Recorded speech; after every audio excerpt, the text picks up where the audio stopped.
New tits. Baby, who is she? No way. Like, are you dumb? I could never wear shirts like this ever. Look at me, guys. This is me. Ooh, this is me too, but she gonna go, okay? Don't worry about her. Hey guys, welcome to my channel, or welcome back to my channel. I'm Ashley, for those of you who are new, and if you're already a subscriber, what's up? I'm back. I know you guys are just over me, but yeah, I'm back. Okay, so before we get into this video, let me address a couple of things. First things first, my hair looks a mess. That's the reason why I'm wearing this scarf, because my hair looks a mess. My eyebrows look a mess. I just look a mess in general, and I apologize. I apologize for my background. I'm cleaning. It's just a lot with everything that's going on. You know, we're in quarantine, we're in lockdown until June 10th. Well, the state I'm in is locked down until June 10th, so it's gonna be a while before I start looking presentable, but I don't want to wait till then to get this out to you guys, so please bear with me, please bear with me, please bear with me. Okay, so yes,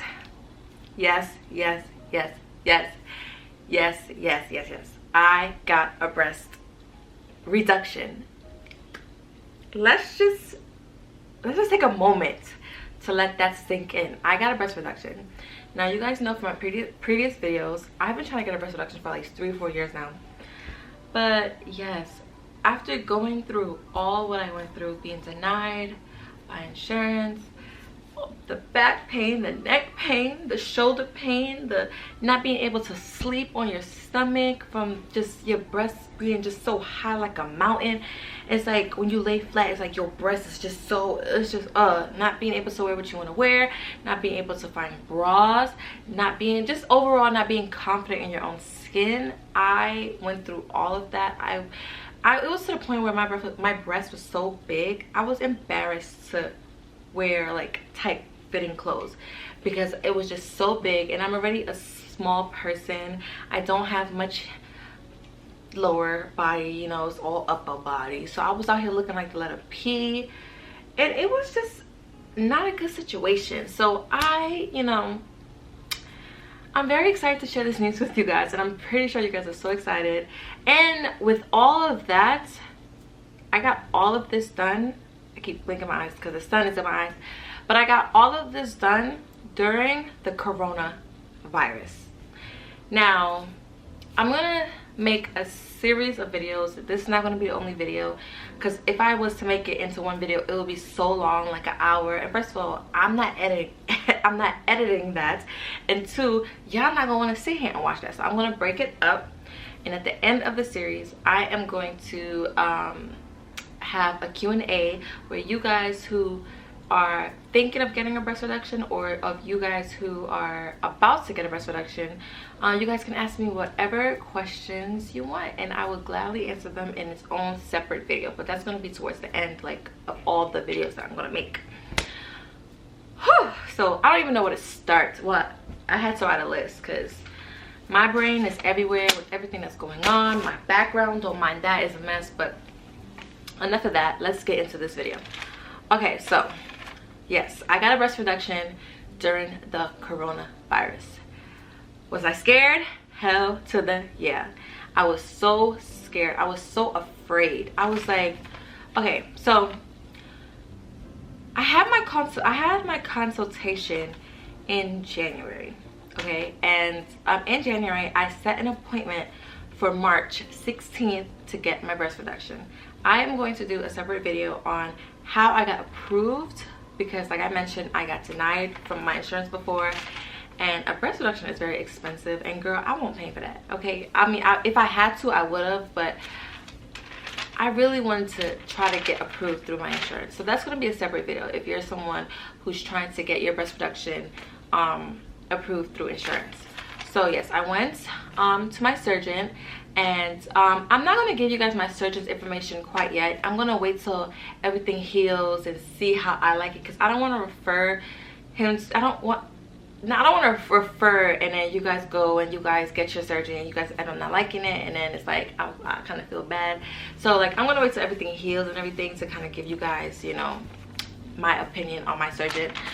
But yeah, I went to his office on January 16th January 16th, I went to his office for my consultation. That's gonna be a separate video.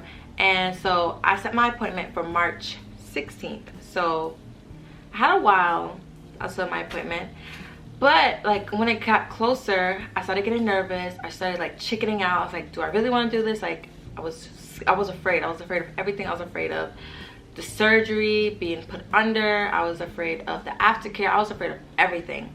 And so as the time got closer, I was like, you know, I'm just gonna get it over with, right? Then, you know, the coronavirus started spreading like all over, and it started to get really bad in America around that time. And I was like, oh my gosh, what if they cancel my surgery? And I was really thinking that I would have to wait to get this surgery because it was getting really bad. It was starting to get everywhere, and I was really afraid. So I think, okay, so my surgery was Wednesday, March 16th. Let me make sure. Yeah, it was Wednesday, because I'm probably saying the wrong date, because y'all know. Oh, see, I was saying the wrong date. My surgery was Wednesday, March 18th. That was my surgery date. Correction, that was my surgery date, right? So let's see, that Wednesday was my surgery. So that Saturday, which was the 14th, my surgeon called me on my cell phone, and he was like, Ashley, you know, with everything that's going on, I am not sure if we're going to be able to do your surgery on that date. We might be able to push it up a day or two, but if not, it's going to be a following week. And he was like, I won't be able to let you know until tomorrow at 9 a.m. So I got the call. I got the call the next day, and first when I heard that, I was kind of like scared. I was like, oh my gosh, as soon as I put my mind to it, I'm not going to be able to get it now. And so I was really like disappointed, and I was anxious, I was nervous. I really wanted to know, like, am I going to be able to get my surgery like before this gets worse? So he called me back the next day, and he told me it was a go. I could get my surgery. I was excited. So but instead of the 18th, they were able to push it up a day ahead. So instead of the Wednesday the 18th, I was able to get it Tuesday the 17th, which was fine with me. But it was like I had less time to like get like mentally prepared, but it was cool. So I had my sisters come here to help me, and instead of so I originally was supposed to have my surgery at the hospital. I didn't have it at the hospital. I ended up having it at a surgery center because of, you know, all the coronavirus and stuff like that. They shut down the part of the hospital where they do surgeries. So I didn't get it done at the hospital. So if you're someone who has a surgery and it's going to be at the hospital, I can't give you any tips on the hospital. All I can do is share my experience on the surgery center. So it was like a surgery center specifically for surgeries, all different types of surgeries. And so let's fast forward to Tuesday. So my surgery was I had to be there by 10:30 because my surgery was going to be at 12. So I woke up at like 5, 6 o'clock. I was calling my mom, I was calling my sisters, my other sisters, and I was just talking. I was so nervous. I was like, today is the day. So the day of surgery, you cannot wear any type of lotions, deodorants, nothing. Everything has to be ashy, dry, basically, you know, just so you know, risk of infections and stuff like that. So that morning I woke up, I did not have any, I took a shower, I took a shower, and I didn't put no lotion on, no deodorant, nothing. Completely dry, and I was ashy and rough. Okay.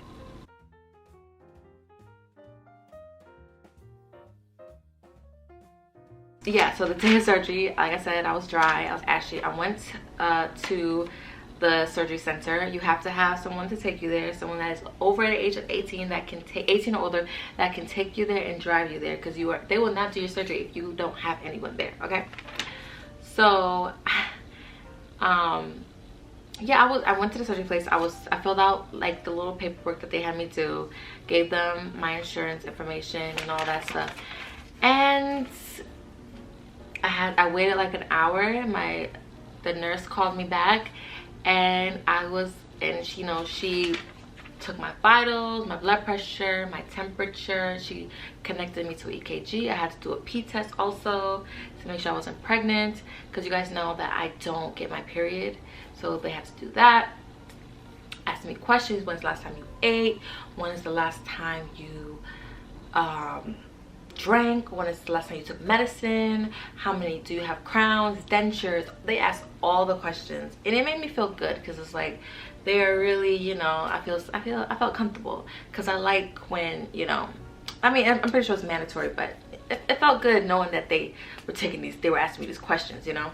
So I started to get really nervous, and I felt like I started to get a little headache. I started to just feel like I had to use the bathroom, and it was just a mess, right? So after that, and after all of that, the vitals and stuff like that, so they put these, they're like foot compressions, and it's supposed to help prevent blood clots, because with any surgery you're at risk for blood clots.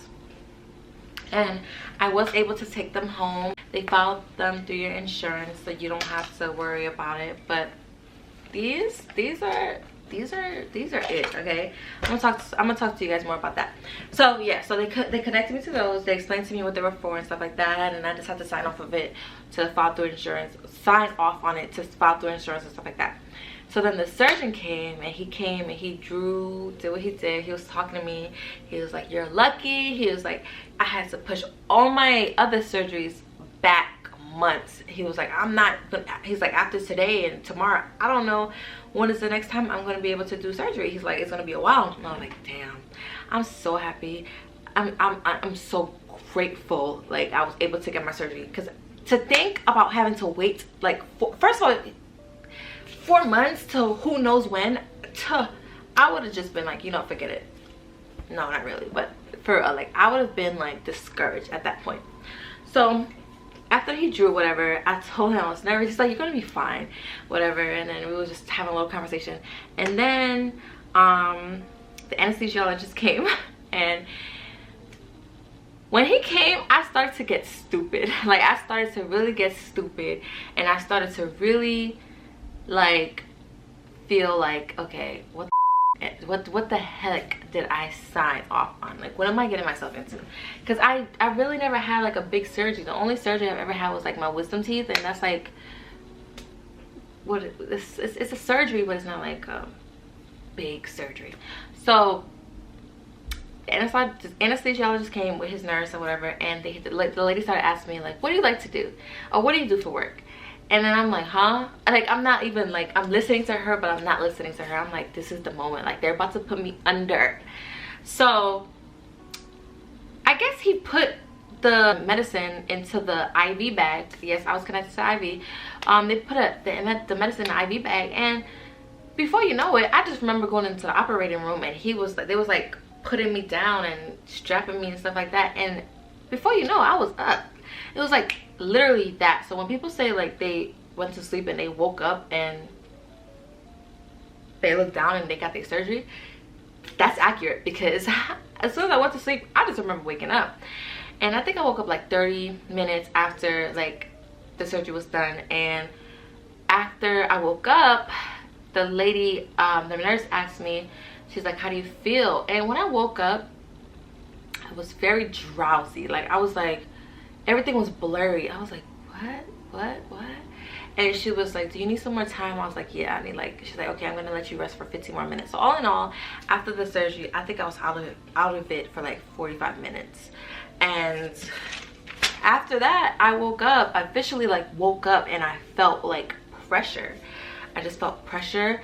And honestly guys, it did not hurt at all. Now, you guys could take my advice, you guys could take my word, but it did not hurt. Like, I don't know if it's just me, if I have a high pain tolerance, which I really don't think I do, but I'm the most chicken person I know. Now, for me to say that, and I'm very overdramatic, for me to say that it did not hurt, it did not hurt. And you guys should not be afraid of the pain. because it did not hurt. Like, I've seen videos of people like literally hysterically crying because they were in so much pain, and people complaining about how hurt they were. Like, I feel like, I just feel pressure. Like, you just feel pressure. Like, obviously it's not going to be on a pain scale, it's not going to be a 0, because obviously you had some work done. But it was like a, out of 1 to 10, which the nurse asked me, it was like a 5, and it was just a lot of pressure, and you could just feel like the tightness. Like, it wasn't, it was like skin pulling. So the pain was a 5 for me, and a 5 is like too high in my opinion. So after that, my sisters came and she helped me get dressed, and she put my shoes on. She had me, you have to wear a button up just because it's easier. They don't want you to lift up your arms and stuff like that. So she put like that's I wore a button up jeans jacket and some sweatpants and some sneakers. I looked a mess, by the way. And so after that, I was free to go. Like, literally after 45 minutes of waking up, I was there for like 5-10 minutes, and then I left. Like, I literally, like, they rolled me out on a wheelchair and I was done. I was like, wow, that's amazing. This is amazing. So after the surgery, after all of that, like after I left, she had gave me a bag, like a throw up bag, because after last time I had anesthesia, after my anesthesia, I got really sick. I started throwing up. I had a really upset stomach. So she gave me that for just in case. And in the car, I threw up the whole bag. Like, it was like if I was to throw up more, it would have overflew in like the throw up bag. And so I threw up, but the ride home was not that bad. It was a little lumpy, but it wasn't like a, I didn't need a pillow to like to put over the seatbelt. Like, I didn't need that. Wow, it was easy. It was really easy. Now that I really like sitting here talking about it. So I sat in the front seat. I just put the seat back a little bit, and I was chilling on the way home. Now, how much, I don't know exactly what my bra size is. I'm still in the healing process. It's still a bit swollen, but she told me, like, as soon as I woke up and I actually got myself together, she said, girl, they took out 2 liters in your breast. Now, I'm not sure if she said each breast, but all I heard was 2 liters. I said, what? I said 2 liters? Sis, they took out 2 liters. I was like shocked almost. Now, if you guys don't know what 2 liters look like, I'm going to show you Exhibit A. Okay? That's a lot of fat. That's a lot of tissue to take out of one person's breast. Before this surgery, I was a 40H. Let me show you guys my bra, okay? This was my bra, but it's by Savage X Fenty. Shout out to Riri for having, you know, looking out for us girls with bigger boobs. Look at this. This was my bra, guys. I don't think you guys understand what I'm talking about or where I'm coming from. This, oh my stomach, this was my breast, okay? This, okay? And this barely fits. Like, I used to have titties hanging out of this, okay? So I probably was bigger than that. Now look, like, I'm a regular person now.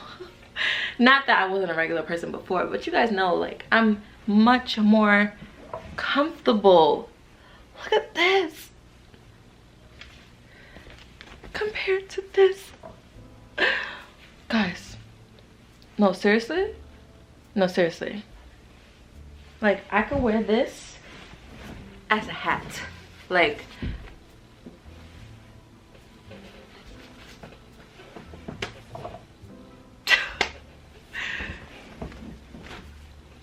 what the, what? Like, I'm so shocked that was my life. But I don't know what size I am. Okay, I don't know what size I am now. I have to wait till the swelling goes down. He told me not to buy bras for 2 more weeks, so we shall see. So after that, I just went home. I went home, and surprisingly, like, I was up and walking as soon as after I got home and I settled down, took all my clothes off, washed my hands, and freshened up. I was fine. I was literally walking around, sitting down, playing games, going in the kitchen. Only thing I like, you can't reach for stuff, you can't bend for stuff, so you know, people have to get you things. You know, you can't lay flat, you need like elevation, you need like pillows stacked up. Other than that, sis, I was good, okay? I was chilling, I was relaxing. I didn't have no issues. Thank God, thank God, thank God. Like, my surgeon, I don't know if he uses a different technique. I don't know what he did, but I felt great after. And okay, so let me get back into the details. Okay, so I didn't have drains, and he did the anchor method, the method where it's like, this is the nipple, and it's like down, and it's like all around. So he used that method. So I had stitches all here, here on both breasts. And as far as the stitches, they're healing very well. I might have some bad scarring like here on the sides, but other than that, I'm fine with the stitches. The only thing is my nipples. Yeah, but I could feel my nipples. I didn't lose any sensation. Like I said, I didn't have the drains. I got home, I think I ate crackers, I think I ate cream of wheat, I think I ate applesauce, I think I was drinking Gatorade, I was drinking lots of water just to stay hydrated, because the hydration really helps with the swelling, and it helps. You don't want to, after all the anesthesia, you really want to flush all of that out. And after the surgery, my stomach was so big. It's still big, as you guys can see, like, but I never really noticed how big my stomach was because I had two titties laying on top of it. Once I heal, I'm going to the gym and I'm starting to work out, and once all this quarantine and stuff go, I'm gonna work out. I worked till like, I got my surgery Wednesday, so I got my surgery Tuesday, so I wasn't able to shower till Thursday, and he prescribed me stool softener, Zofran, and Percocet. I did not take not one Percocet, I did not take not one Zofran. I took like the stool softeners because that's a whole video within itself. I would honestly say the constipation after the surgery is the worst part of the whole thing. Like, if I had to say one bad thing that I could say, traumatic thing that happened to me during the surgery, it would literally be the constipation. That's a whole, it's so bad, that's a whole video within itself. Constipation after breast reduction. Stay tuned for that. But other than that, I just really wanted to thank you guys for supporting me and really being there for me. I really wanted to, it's probably, I don't know how long this video is, but this is just the start. I just wanted to let you guys know I had a breast reduction. I just wanted to give you guys a gist of what happened during the breast reduction, and I'm going to follow up with other videos that are very important that you should know, like essentials, the first shower, constipation. Okay, I want to do a question and answer. I want to tell you guys how to get approved through insurance. Like, I really want to put these videos out there. And also, I also want to make a separate video on reality after breast reduction. As you guys can see, I went from this to this, okay? And it's different. Let's just say it's different. I haven't felt like this since I was in high school. 25 now. And it's a shocker to me. Like, I really, sometimes, honestly, I miss, it's like sometimes I miss, just because I miss it doesn't mean I want bigger breasts. It's just like when you go through something and you have to be, it's like getting comfortable in your own skin again. It's like gaining back your confidence, gaining back, taking control of your body, because having big breasts is a medical issue. Like, my posture has sacrificed, I have sacrificed my posture with these bad breasts. Like, as you guys can see, I'm just starting to sit up straight. I'm so thankful for you guys I'm so thankful for you guys who have supported me and, you know, have wrote me and told me all your stories, and I read them. I can't get back to everyone, but I'm gonna try. And yes, stay tuned for the rest. And also, we're almost at 1,000 subscribers. I want to do a huge giveaway for my 1,000 subscriber, for when I hit 1,000 subscribers. And I just thank you guys so much, and I love you guys, and stay tuned for the rest of the videos. Bye.